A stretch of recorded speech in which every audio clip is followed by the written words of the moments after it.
Morning बच्चों। देखो आज अपना टॉपिक है कहानी सुनाना। आज मैं आपको एक प्यारी सी कहानी सुनाऊंगी, ठीक है। उस कहानी का क्या नाम है? मूर्ख गधा। क्या नाम है कहानी का? एक गधा होता है, वो क्या होता है? मूर्ख होता है, बिल्कुल ही, है ना। तो इस कहानी को मैं आपसे सुनाऊंगी आपको। क्या है? मूर्ख गधा। एक बार एक व्यापारी होता है जो सामान बेचता है ना। तो एक बार देखो चित्र में देखो और फिर बताओ, देखना। एक बार एक व्यापारी होता है ना। तो यह व्यापारी अपने गधे के ऊपर क्या लेके जाता है? नमक का जो बोरा होता है ना, गधे के ऊपर नमक का बोरा रख के और व्यापार करने के लिए बाजार में जाता है। तो बाजार में जाने से पहले रास्ते में एक नदी मिलती है, नदी होती है ना। तो वो नदी पार करके जो व्यापारी होता है और जो गधा होता है, व्यापारी और गधे दोनों उस नदी को पार करके जाते हैं। तो जो गधा होता है ना, वो उस नदी में बैठ जाता है, ठीक है। उसको पानी अच्छा लगने लगता है और वो गधा उस नदी में बैठ जाता है थक के, क्योंकि उसकी जो पीठ पे नमक का बोरा लगा होता है, लगा होता है बोरा, वजन होता है ना नमक में, तो बोरा होता है। तो थक के उसमें पानी में बैठ जाता है।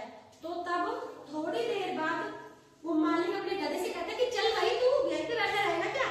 तो वो गधा उस पानी में से निकलता है। तो उसको वो वजन जो नमक था ना, वो पानी में घुल गया और उसकी जो पीठ पे वजन था वो कम हो गया ना। नमक पानी में घुलता है ना। तो वो बैठने पर जो उसके बोरे में नमक था वो पानी में घुल गया और उसकी पीठ का वजन कम हो गया।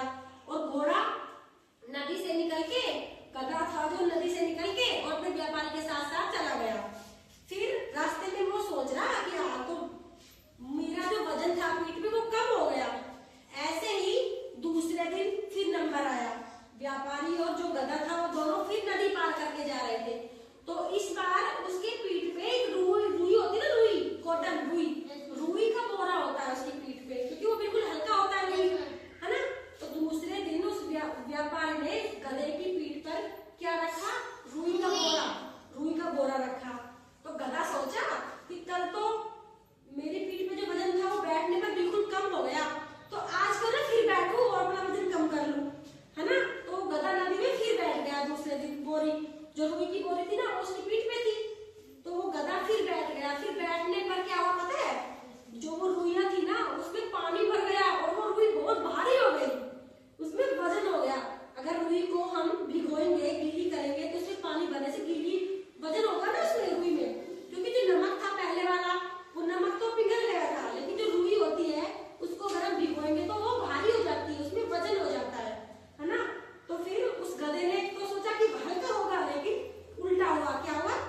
वजन हो गया, रुई भारी हो गई। तो फिर गधा उसमें से बैठ के लगा ना, बेटा बीच में नहीं बोलते, बीच में नहीं। हाँ, जब वो गधा था वो नदी से निकलने लगा ना, तो उसे उठा नहीं गया, क्योंकि उसमें वजन ज्यादा था ना। तो बोझ के मारे वो जो गधा था वो बोझ के मारे मर रहा था कि अरे यार हमारा तो बहुत ज्यादा वजन है। तो उसने अपने आप से कसम खाई कि मैं आगे से ऐसी कोई चतुराई नहीं करूंगा। गधे ने चतुराई की थी ना, उसने क्या चतुराई की? उसने सोचा कि पहले दिन नमक कम हो गया, नमक बैठने पर नमक पिघल गया और कम हो गया, तो आज भी बैठने पर और वजन हल्का हो जाएगा, जबकि वो नहीं हुआ, उल्टा हुआ। उसने चतुराई लगाई तभी तो बैठा वो, वरना उसकी पीठ में तो वैसे वजन नहीं था, रुई में वजन नहीं होता ना, सूखी रुई का बोरा था, उसमें वजन नहीं था। लेकिन उसने चतुराई लगाई कि और वजन कम हो जाएगा, लेकिन हुआ क्या? उल्टा हुआ। उसका वजन तो बढ़ गया, उसके तो पीठ में दर्द होने लग गया और वह बोझ के मारे मरने लग गया, थक गया बिल्कुल। तो उस घोड़े के समझ में आ गई कि आज के बाद मैं कसम खाता हूँ कि मैं कभी भी ऐसी चतुराई नहीं करूंगा। तो ज्यादा चतुराई नहीं करनी चाहिए ना। इस कहानी से हमें क्या शिक्षा मिलती है?